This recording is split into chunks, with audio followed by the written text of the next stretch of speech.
అక్షయ తృతీయ రోజు పూజా విధానం. ఫస్ట్ పూజకు కావాల్సిన వస్తువులైతే తెచ్చుకోవాలి. పూజ ప్రారంభించే ముందు ఈ వస్తువులనైతే సిద్ధం చేసుకోండి. లక్ష్మీదేవి మరియు విష్ణుమూర్తి ఫోటో లేదా విగ్రహం అయితే ఏర్పాటు చేసుకోండి. పసుపు, కుంకుమ, గంధం ఇవన్నీ కూడా ఉండాలి. అలాగే తామర పూలు లేదా మల్లె పూలని తెచ్చిపెట్టుకోండి. నైవేద్య కోసం ఏమో బెల్లం పరమాన్నం చేయాలి లేదా పాయసం అన్నమాట. సో ఇది కుదరకపోతే మీకు నచ్చిన నైవేద్యాన్ని అయితే చేయండి. ఆ తర్వాత కుబేర యంత్రం లేదా ఒక వెండి నాణ్యం ఉంటే అది తీసుకోండి. అలాగే ఆవు నెయ్యి అండ్ దీపారాధన కుందులను కూడా అరేంజ్ చేసుకోండి. ముందుగా పూజా గదిని శుభ్రం చేసుకుని గడపకు పసుపు కుంకుమ పెట్టండి. మీరు కూడా శుచిగా స్నానం చేసి పట్టు వస్త్రాలు లేదా పసుపు రంగు దుస్తులను అయితే ధరించడం శ్రేష్టం అనమాట ఈ రోజున. అలాగే దీపారాధన చేసిన తర్వాత చేతిలో అక్షింతలు పట్టుకొని మీ మనసులోని కోరికను చెప్పుకుంటూ అక్షయ తృతీయ పర్వదినాన ఈ పూజ చేస్తున్నానని సంకల్పం అయితే చేసుకోండి. ఒకవేళ మీ దగ్గర విగ్రహాలు ఉంటే పంచామృతాలతో అభిషేకం అయితే చేయండి. లేదంటే ఫోటోకు గంధం కుంకుమ పెట్టి అలంకరించండి. ఆ తర్వాత లక్ష్మీ అష్టోత్తరం లేదా శ్రీ సూక్తం పఠిస్తూ తామర పూలతో పూజించండి. అమ్మవారికి ఇష్టమైన పరమాన్నాన్ని నైవేద్యంగా సమర్పించండి. ఇందులో కొంచెం పంచకర్పూరం వేయడం మర్చిపోకండి. ఆ తర్వాత చివరగా కర్పూర నీరాజనం ఇచ్చి మీ కుటుంబం సుఖ సంతోషాలతో ఉండాలని అయితే ప్రార్థించండి. తర్వాత కొన్ని పాటించవలసిన నియమాలు కూడా ఉన్నాయి.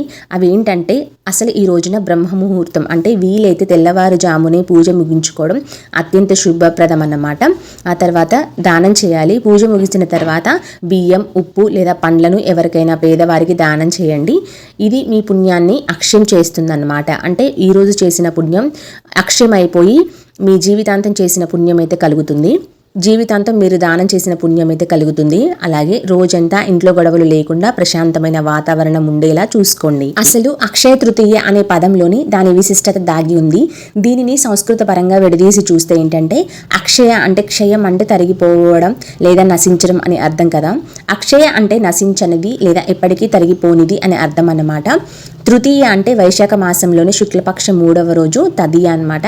నాడు ఈ పర్వదినం వస్తుంది కాబట్టి దీనిని తృతీయ అంటారు. దీని వెనుక ఒక ముఖ్య ఉద్దేశం ఉంది. ఈ పండుగ వెనుక ఏంటి అంటే ఈ రోజున మనం చేసే ఏ మంచి పని అయినా అది పూజ కావచ్చు, దానం కావచ్చు లేదా కొత్త ప్రారంభం కావచ్చు, దానివల్ల కలిగే ఫలితం అనంతంగా అంటే ఎప్పటికీ తరిగిపోకుండా ఉంటుందని నమ్మకం. 2026లో అక్షయ తృతీయ మరియు బంగారు కొనుగోలుకు సంబంధించి శుభముహూర్తాల వివరాలు అయితే ఇక్కడ ఉన్నాయి. సో తేదీ సమయం వచ్చేసి ఏప్రిల్ 19, 2026 ఆదివారం అన్నమాట. తృతీయ తేదీ ప్రారంభం వచ్చేసి ఏప్రిల్ 19 ఉదయం 10:49 అలాగే తృతీయ తేదీ ముగింపు వచ్చేసి ఏప్రిల్ 20 ఉదయం 7:27 అన్నమాట.